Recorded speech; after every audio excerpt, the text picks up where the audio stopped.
सोचिए, सिर्फ 1 साल और उनका फलता फूलता कारोबार पूरी तरह से बर्बाद हो गया। ये कहानी है दो भाइयों की, सरल और कपिल। एक बड़े शहर में दोनों मिलकर कपड़े का शानदार कारोबार चलाते थे, पर दोनों की सोच में जमीन आसमान का फर्क था। सरल का मानना था कि ईमानदारी ही सब कुछ है, वहीं कपिल सोचता था कि भाई व्यापार में थोड़ी बहुत चालाकी तो चलती है, ये कोई गुनाह थोड़ी है।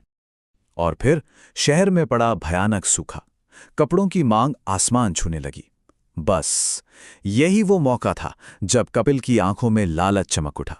उसने भाई की सारी चेतावनियों को नजरअंदाज कर दिया और अच्छे कपड़ों में घटिया माल मिलाकर ऊंचे दामों पर बेचना शुरू कर दिया।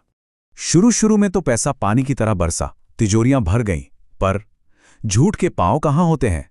जल्द ही ग्राहकों को घटिया कपड़े की सच्चाई पता चल गई और देखते ही देखते सालों की कमाई हुई इज्जत मिट्टी में मिल गई।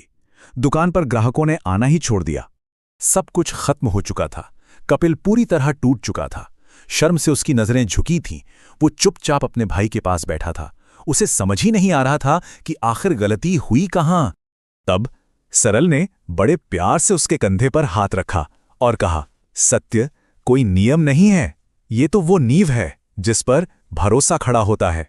सोना भी घिस जाता है, झूठ एक दिन टूट जाता है, पर एक सच्चा नाम वो हमेशा के लिए अमर हो जाता है।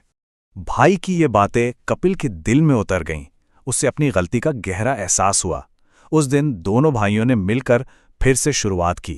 इस बार धोखे की रेत पर नहीं, बल्कि ईमानदारी की मजबूत चट्टान पर। और उन्होंने एक ऐसी विरासत बनाई जिससे फिर कोई मुश्किल हिला नहीं सकी।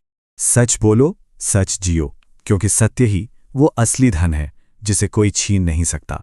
क्या आपके जीवन में भी कोई ऐसा है जिसने आपको सच्चाई का असली मतलब सिखाया? नीचे कमेंट्स में जरूर बताइएगा।